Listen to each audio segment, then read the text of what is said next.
आज पढ़ा अनुशैली class 10 अनुशैली 1C question number 2 ये कौन लिखाई समबाहु त्रिभुजर बाहु त्रयर दैर्घ्य x + y सेंटीमीटर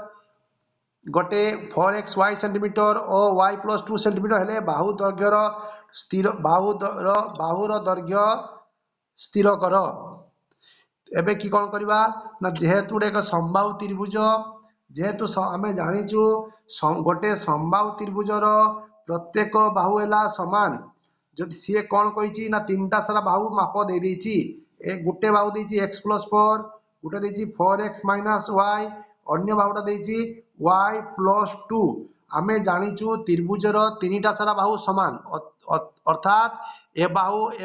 एक समान हबो ए बाहु समान हबो सेही दृष्टि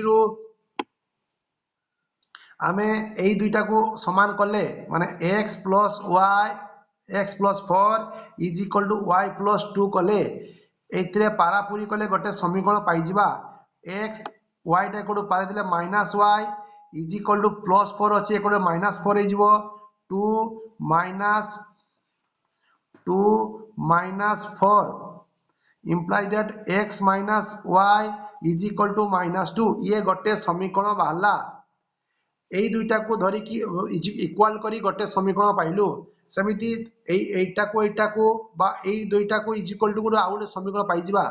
एई दुईटा को समीकरण कले y जेहेतु समबाहु त्रिभुज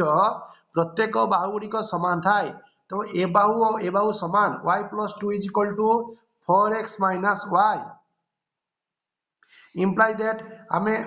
एई जो x और y को एपड़ पारे देबा y + y - 4x = -2 ये y मिसी 2y - 4x = -2 आको सरल करिया पई आमे ए 2 टा कॉमन नहीं पारिबा y - 2x